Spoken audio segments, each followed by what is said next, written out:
Hello everyone, இன்றைக்கி நம்ம பார்க்க போகிறது 9th ஸ்டாண்டர்டில் இருக்கிற ஃபர்ஸ்ட் போயம், அதாவது stopping by woods on a snowy evening அப்படிங்கிற போயம்.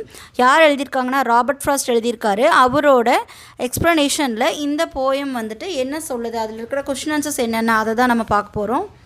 வாங்க பார்க்கலாம். ஃபர்ஸ்ட் கொஸ்டின் என்னென்னா, who does he refer to அப்படின்னு கேட்டிருக்காங்க. ஹீ ரெஃபர் பண்ணுறது யார் அப்படின்னா அந்த லேண்ட் ஓனரை ரெஃபர் பண்ணுது.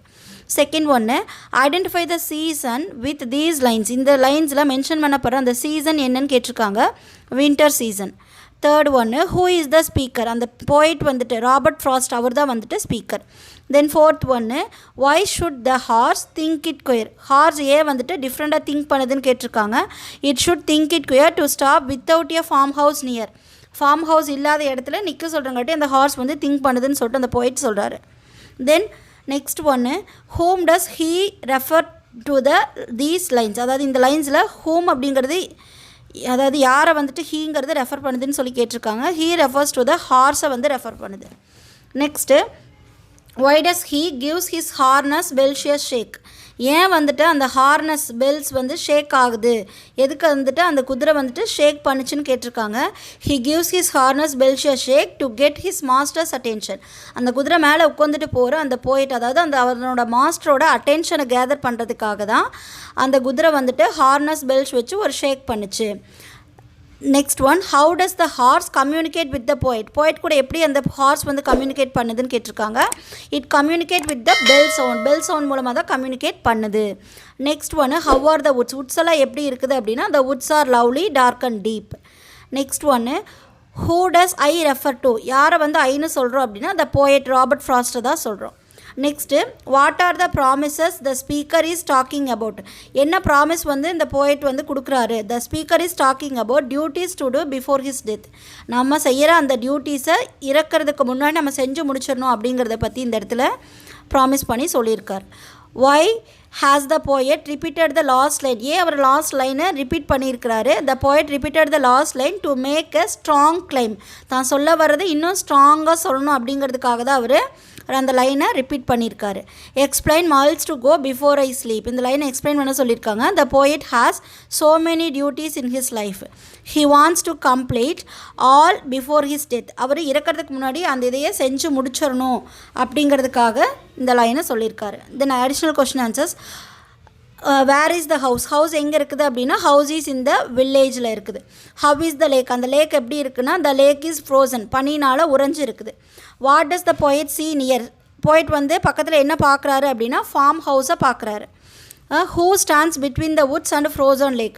அந்த வுட்ஸுக்கும் அடர்ந்த காட்டுக்கும் ஃப்ரோசன் லேக்குக்கும் இடையில நிற்கிறது யார் அப்படின்னா த போயட் ஆன் ஹிஸ் ஹார்ஸோட stands between the woods and frozen lakh.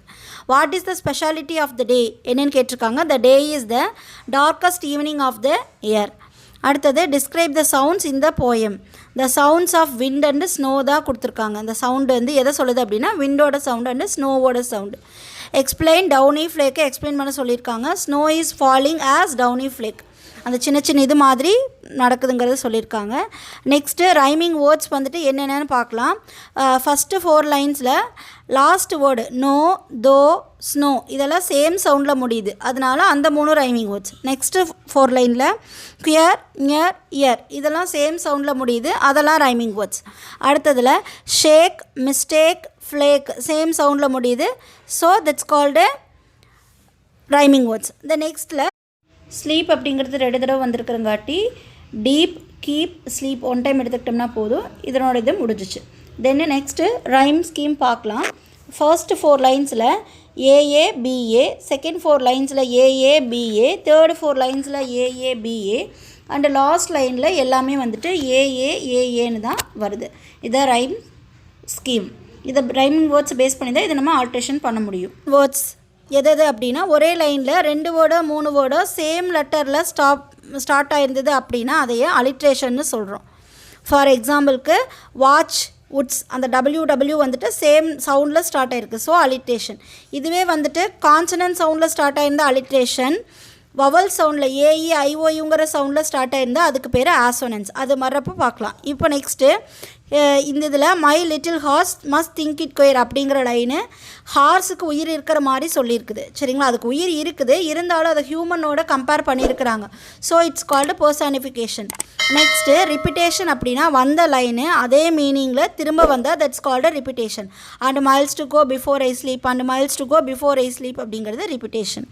Next imagery, அதாவது கற்பனைக்கு எட்டாத ஒன்று இமேஜின் பண்ணி சொல்கிறது. But I have promises to keep, நான் பண்ணியிருக்கிற ப்ராமிஸை சொல்கிறேன் இந்த இடத்துல. ப்ராமிசஸ் டு கீப், நான் ப்ராமிஸ் பண்ணி கொடுத்துருக்கேன், கண்டிப்பாக அதை செஞ்சே ஆகணும் அப்படிங்கிறத தன்னோட குறிப்பால் அதை சொல்ல வர்றது தான் இமேஜரி இப்படின்னு சொல்லிட்டு இந்த போயமோட இதெல்லாம் பார்த்துருக்குறோம். தேங்க்யூ.